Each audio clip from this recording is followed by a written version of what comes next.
नमस्कार शेतकरी बंधूंनो. तर मागच्या आठवड्यात मी एक व्हिडिओ टाकला होता. या ठिकाणी जे रोपासाठी आले होते. तर इथूनच काही अंतरावरती काही किलोमीटरवरती एक भाग आहे आणि त्या पूर्णपणे भागामध्ये आता सध्या स्पर्धा लागली आहे शेतकऱ्यांची. तर ते शेतकरी म्हणत होते की 9 महिन्यात एका शेतकऱ्याने आमच्याकडे पानगळ केली आणि आम्ही 7च महिन्यात करणार आहोत वगैरे. तर त्याविषयी मी व्हिडिओ बनवला होता आणि त्यानंतर आज एक शेतकरी या ठिकाणी येऊन गेले, त्याच भागातील होते. तर ते म्हणत होते की मला तुटाळे पाहिजेत वगैरे आणि त्यांनी रोपं नवीन कुठला आला आहे तो शरद किंग बाग लावलेली आहे म्हणून. आणि ते मी त्यांना म्हणलं की अशा अशा पद्धतीनं आपल्याकडं तिकडं रोपं वगैरे गेलेत म्हणून. तर त्यांच्या बोलण्यातनं आलं की मी जास्त लवकर झाड मोठं व्हावं, ग्रोथ व्हावं म्हणून 19-19 12-61 असे काही लिक्विड ड्रिपनं सोडतो.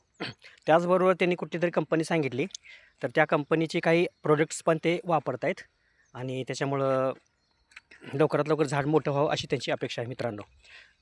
तर त्यामध्ये चर्चा अशी झाली मित्रांनो, तुम्हाला पटतंय का बघा. तर हे झुडूप आहे, हे वेल नाही, झुडूप आहे, हे झाड पण नाही. तर झुडूप आहे ना, त्या झुडपाला झुडपासारखंच वाढवलेलं बरं.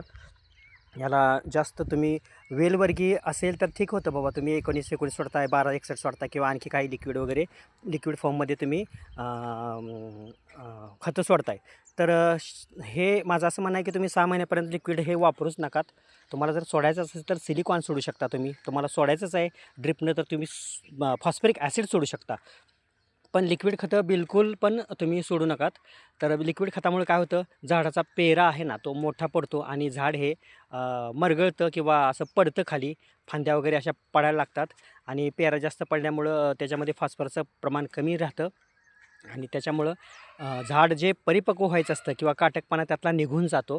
तर तुम्ही कलिंगड, खरबूज किंवा ढोबळी किंवा द्राक्ष जर लावत असाल तर तुम्ही लिक्विड सोडणं योग्य आहे. तुम्हाला पटतंय का बघा, हे झुडूप आहे, त्या झुडपाला तुम्ही 6 महिने कुठल्याही पद्धतीनं असे लिक्विड खतं सोडून झाडाला भरपूर अशा ब्रांचेस येतील किंवा झाड पळवू नकात. तर त्या शेतकऱ्यांनी सुचलं त्या बोलण्यातून, म्हणून मला वाटलं की हे व्हिडिओमार्फत सांगावं.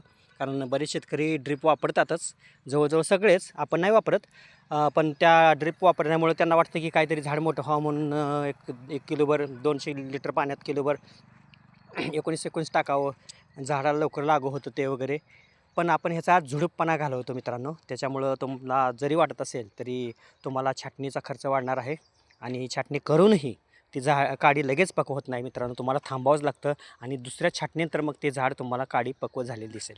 तर हा व्हिडिओ यासाठी होता. अजूनही तुम्ही चॅनल सबस्क्राईब केल्यानंतर नक्कीच करा मित्रांनो. क्रिएटिव्ह आहे, माझी ही दुसरी वेळ आहे अशा प्रकारची सघन लागवड करण्याची आणि मला सायंटिफिक बेस असेल तरच मी कुठलीही गोष्ट सांगतो. माझ्या मनाचं काहीही सांगत नाही. प्रत्यक्षात जो अनुभव आहे तोच मी शेतकऱ्यांना शेअर करत असतो, जेणेकरून तुम्ही विचार करा आणि त्यानंतर तुम्ही डिसिजन घेऊन अशा पद्धतीनं सघन लागवड करा जवळजवळ आणि भरपूर मोठ्या प्रमाणात पीक घ्या आणि त्यामध्ये सक्सेस व्हा. धन्यवाद.